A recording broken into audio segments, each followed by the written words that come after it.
जो बुक है एनसीईआरटी का, उस बुक के अंदर में जो फर्स्ट चैप्टर है हमारे आसपास के पदार्थ, इस चैप्टर से टीआरई 1 2 3 में जितने सवाल पूछे गए हैं उन सारे सवालों को मैं हाईलाइट कर दिया हूँ और आपको भी बुक लेके बैठना है और जितने भी इम्पोर्टेंट पॉइंट्स जो बन रहे थे उन सारे पॉइंट्स को मैं हाईलाइट कर दिया हूँ ताकि आपको पढ़ने में आसानी हो और आप भी अपने बुक को हाईलाइट कर सकते हैं और एग्ज़ाम के टाइम में पढ़ने में बहुत आसानी होगा।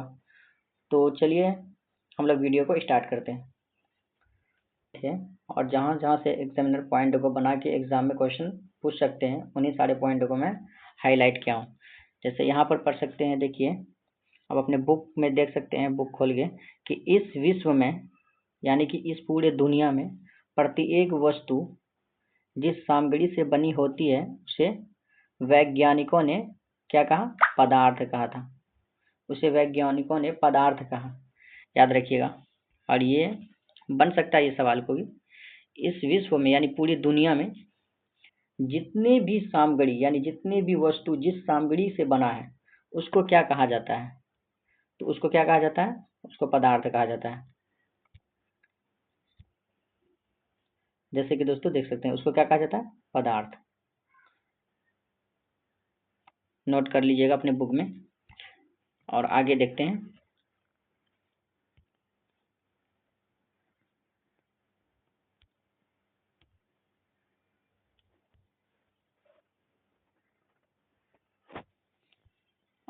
आगे है कि जिस हवा में हम श्वसन लेते हैं, कहा जाता है कि जिस हवा में हम श्वसन लेते हैं, श्वसन कहाँ लेते हैं? हवा में लेते हैं ना, कि जिस हवा में हम श्वसन लेते हैं और भोजन हम खाते हैं, पत्थर, बादल, तारे, पौधे एवं पशु, यहाँ तक कि पानी की एक बूंद या रेत का एक कण भी, ये सभी पदार्थ हैं।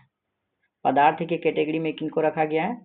मतलब वे सारे चीजें, वे सारी वस्तुएं, जैसे कि जो भोजन हम खाते हैं, भोजन को भी पदार्थ कह सकते हैं और खाते हैं ना भोजन को जी। पत्थर है, पत्थर देखते हैं ना, वो भी पदार्थ है। बादल, तारे, पौधे, पशु, एक बूंद मतलब पानी का एक बूंद भी, यह भी एक पदार्थ है।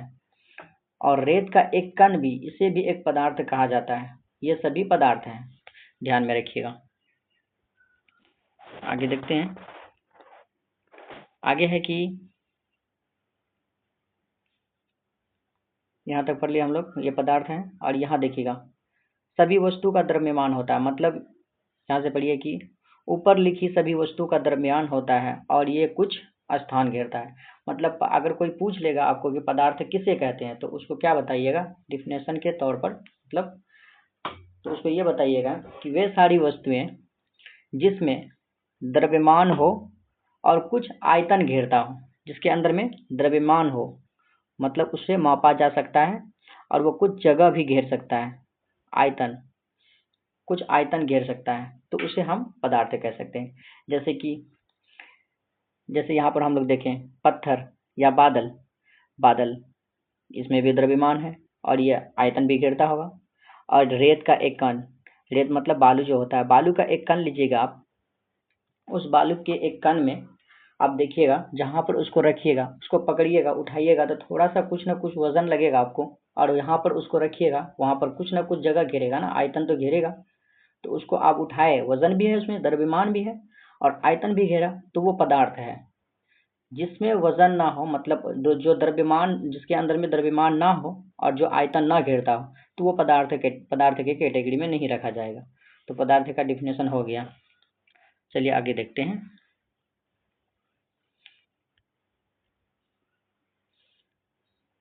आगे है कि भारत के प्राचीन दार्शनिकों ने पदार्थ को 5 मूल तत्वों में वर्गीकृत किया। पहले के वैज्ञानिक जो हैं, बहुत पहले के वैज्ञानिक मतलब प्राचीन वैज्ञानिक ने पदार्थ को कुल 5 मौलिक तत्वों में वर्गीकृत किया था। और वो 5 तत्व क्या है, जिसे पंच तत्व कहा जाता है। ये सवाल पूछ सकता है कि भारत के प्राचीन दार्शनिकों ने पदार्थ को कुल कितने तत्वों में वर्गीकृत किया, तो 5 तत्वों में। और उसे क्या कहा जाता है, तो उसे पंच तत्व कहा जाता है। याद रखिएगा, ये पॉइंट है कि उसे पंच तत्व कहा जाता है। और ये पंच तत्व है क्या, पंच तत्व है, जैसे यहाँ लिखा हुआ है वायु, पृथ्वी, अग्नि, जल और आकाश, ये सारे पंच तत्व है। और ये पहले के वैज्ञानिक ने इस चीज को बताया है कि पदार्थ के कुल 5 रूप होते हैं और उसे पंच तत्व कहा जाता है। इसको याद रखिएगा कि प्राचीन वैज्ञानिकों ने इस चीज को बताया था कि पदार्थ के कुल 5 तत्व होते हैं। पहला वायु, पृथ्वी, अग्नि, जल और आकाश, इसको याद रखिएगा। चलिए अगला देखते हैं।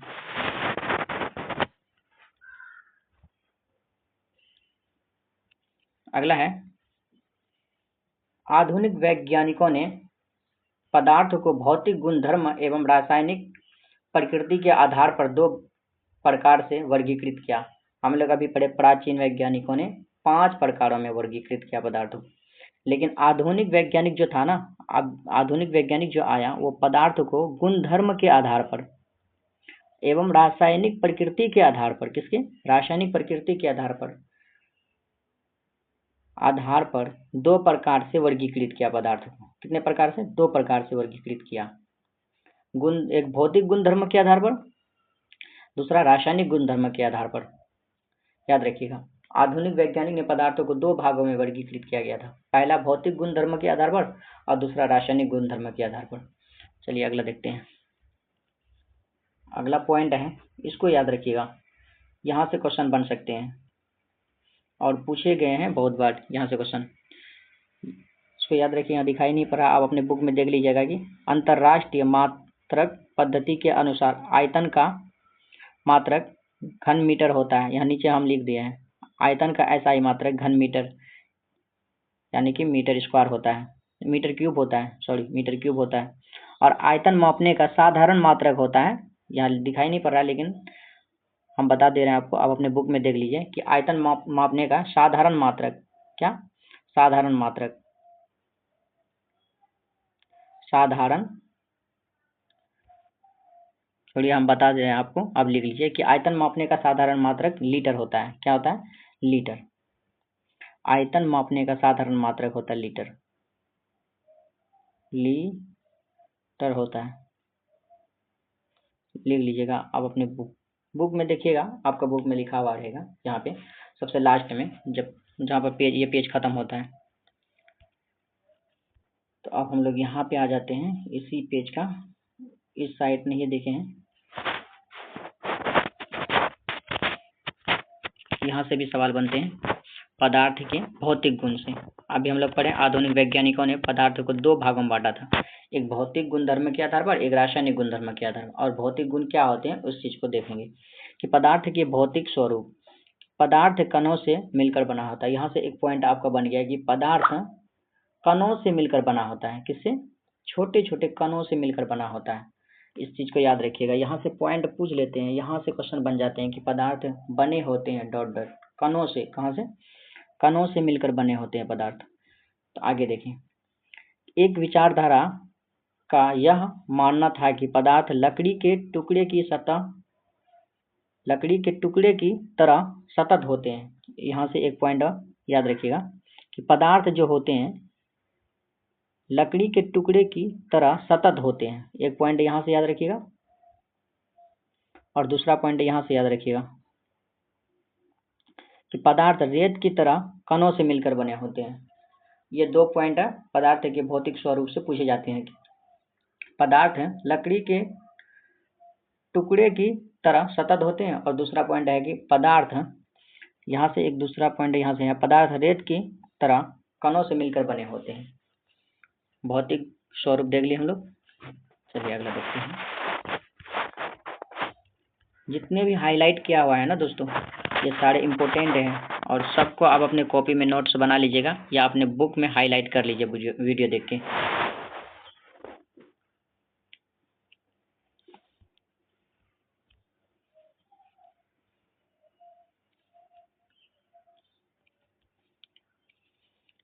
जैसे यहाँ आ जाते हैं दूसरा पेज में, हम लोग दूसरे पेज में यहाँ से देखिए सवाल बन चुके हैं। यहाँ से पदार्थ के कण बहुत छोटे होते हैं। पदार्थ के कण क्या होते हैं? बहुत छोटे होते हैं। जी आप अपने आंखों से भी देख सकते हैं कि हम कल्पना भी नहीं कर सकते हैं इसका। जी जैसे कि एक रेत का आप टुकड़ा लीजिएगा, तो वो देखिएगा कि पदार्थ के कण बहुत छोटे छोटे दिखाई देंगे आपको, और उसका आप कल्पना भी नहीं कर सकते हैं। सूक्ष्मदर्शी द्वारा देखा जाता है। अब बहुत बड़ा बड़ा कण आपको दिखाई देगा, लेकिन रेत का भी एक कण होता है जो बहुत छोटे होते हैं। यही कहा जाता है कि पदार्थ के कण बहुत छोटे छोटे होते हैं, इतने छोटे होते हैं कि हम कल्पना भी नहीं कर सकते हैं। ये लाइन से क्वेश्चन बन सकते हैं कि पदार्थ के कण डॉट डॉट होते हैं, तो ऑप्शन में आपका रहेगा कि पदार्थ के कण बहुत छोटे छोटे होते हैं, इतना छोटे होते हैं कि हम उसकी कल्पना भी नहीं कर सकते हैं। तो आपको फंसाने के लिए कोई और भी ऑप्शन दे सकता है, तो आपको ये वाला ऑप्शन मारना है। चलिए अगला देखते हैं। अगला है कि पदार्थ के कणों के अभिलक्षणिक गुण।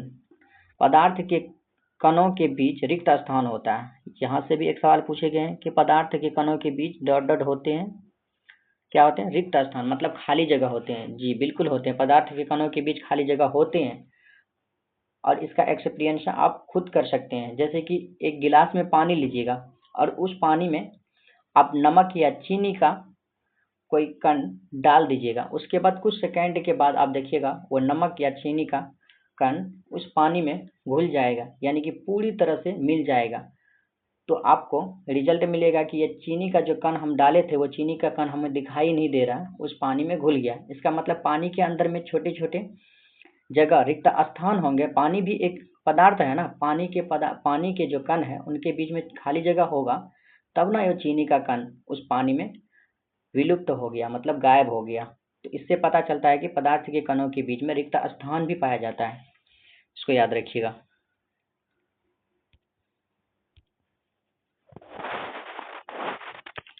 जैसे यहाँ एग्जाम्पल दिया हुआ है कि नमक, शर्करा, डेटॉल या पोटेशियम परमैंगनेट के कण समान रूप से पानी में वितरित हो गए हैं। जी हो जाते हैं, और चाय, कॉफी, नींबू पानी बनाते हैं। इस तरह से जितने भी इन सारी चीज़ों को पानी में डालिएगा तो इनका कण गायब हो जाएगा पानी के अंदर में। तो आपको पता चलेगा कि पदार्थ के कणों के बीच में रिक्त स्थान पाए जाते हैं। अगला देखते हैं।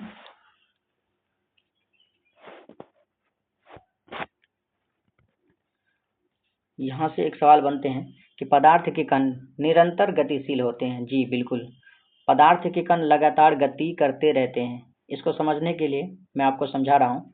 जैसे कि आप एक अगरबत्ती को जलाइएगा या कैंडल को जलाइएगा, तो ये अगरबत्ती को ही जला लीजिएगा। आप एक अगरबत्ती को अपने घर के एक कोने में जला के रखिएगा।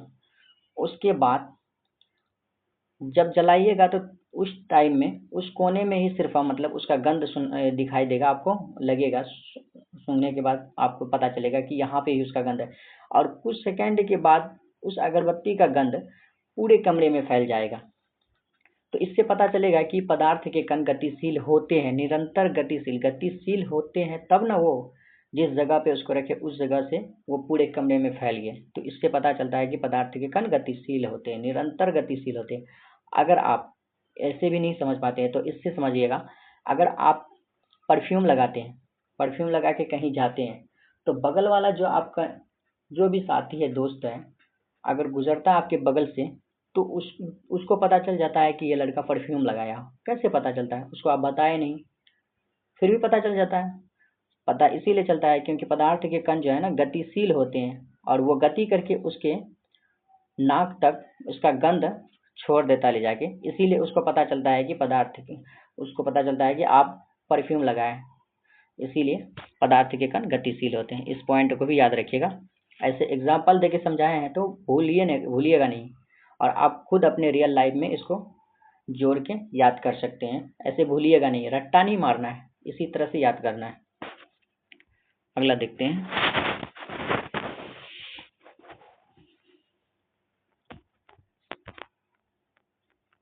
यहाँ है कि पदार्थ के कण एक दूसरे को आकर्षित करते हैं। जी, एक दूसरे को आकर्षित भी करते हैं पदार्थ के कण।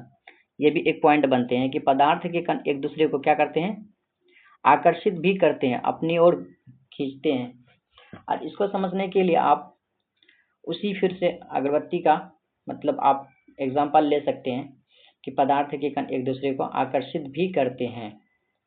जैसे कि आप पदार्थ को, उस अगरबत्ती को एक कोने में जलाएं, आप कहीं दूसरी जगह बैठ गए हैं, तो उस पदार्थ के कण आप तक पहुंच जाता है, मतलब आप उसको आकर्षित कर रहे हैं अपनी ओर। आप भी एक पदार्थ हैं। उस अगरबत्ती का जो गंध है, गंध जो जल रहा है, गंध जो सुनाई दे रहा है आपको, वो भी एक पदार्थ है। तो एक दूसरे में क्या है, आकर्षण बल है ना, एक दूसरे को खींच रहा है ना अपनी ओर।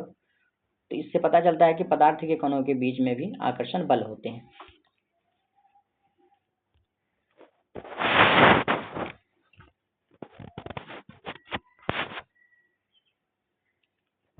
यहाँ से भी एक सवाल बनते हैं। आइए, यहाँ से तैयारी 2 में पूछे गए हैं सवाल। जैसे कि देखिए, पदार्थ के कण निरंतर गतिशील होते हैं। जी, अभी हम लोग देखें कि पदार्थ के कण निरंतर गतिशील होते हैं, अर्थात उसमें गतिज ऊर्जा भी होते हैं। ये सवाल बनते हैं और इस सवाल को पूछे गए हैं तैयारी 2 में, याद रखिएगा। यहाँ से हाईलाइट कर लीजिए। पूछे क्या गए हैं कि पदार्थ के कण निरंतर गतिशील होते हैं, अर्थात उसमें डॉट डॉट क्या पाए जाते हैं, तो उसमें गतिज ऊर्जा पाए जाते हैं। और यहाँ देखिए, तापमान बढ़ाने से कणों की गतिज ऊर्जा तेज हो जाती है। इसको भी याद रखिएगा, बहुत इंपॉर्टेंट है कि तापमान बढ़ाने पर कणों का गतिज ऊर्जा, किसका तापमान, पदार्थ को, कोई किसी पदार्थ को अगर आप जलाइएगा, तो उस पदार्थ को जलाने के बाद उसका देखिएगा गतिज ऊर्जा, मतलब क्या, उसका जो है ना गति, उसमें जो वाष्प बनेगा वो तेजी से बनते रहेगा, उसके बाद वो वाष्प बन के निकल जाएगा। वही कहा जाता है, उसका गतिज ऊर्जा जो होता है ना, वो तेज हो जाता है। हम कह सकते हैं कि तापमान बढ़ाने से कणों की गतिज ऊर्जा भी बढ़ जाती है। यहाँ से एक पॉइंट यहाँ से बनता है कि तापमान बढ़ाने से पदार्थ के कणों के बीच गतिज ऊर्जा भी बढ़ जाता है, याद रखिएगा।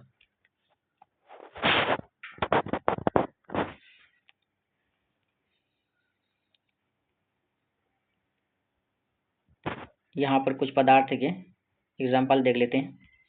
जैसे कि दोस्तों देख सकते हैं, कुर्सी भी एक पदार्थ है। अगर आपको कोई पूछ लेगा, एग्जाम्पल में पूछ लेते हैं एग्जामिनर, पदार्थ डॉट डॉट है, और एग्जाम्पल में ये सारे दे देंगे आपको, कि कुर्सी दे देंगे, वायु दे देंगे, स्नेह दे देंगे, और गंध दे देंगे, घृणा दे देंगे, बादाम दे देंगे। तो इन्हीं सबको आपको पहचानना है कि कौन सा पदार्थ है। जैसे कि कुर्सी एक पदार्थ है, वायु भी पदार्थ है, स्नेह भी पदार्थ है, और गंध देखिए पदार्थ नहीं है, गंध को हम पदार्थ नहीं कह सकते। और घृणा मतलब किसी की तरह गलत सोच रखना, ये भी पदार्थ नहीं है। और बादाम भी पदार्थ नहीं है। विचार भी पदार्थ नहीं है, क्योंकि विचार एक भावना है, ये भी पदार्थ नहीं है। कि कुर्सी वायु, और बादाम पानी, ये भी पदार्थ हैं। सुगंध, शीत, ये पदार्थ नहीं है। गंध पदार्थ नहीं है। घृणा ये पदार्थ नहीं है। चलिए अगला देखते हैं।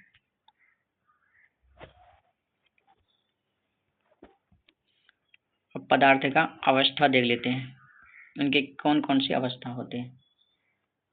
तो पदार्थ के कुल 3 अवस्था होते हैं, जैसे कि यहाँ पर लिखा हुआ है, ठोस, द्रव और गैस। आगे चल के पढ़िएगा, पदार्थ के 5 अवस्था भी होते हैं। अभी फिलहाल यहाँ पे 3 ही अवस्था आपको पढ़ना है कि पदार्थ के कुल 3 अवस्था होते हैं, ठोस,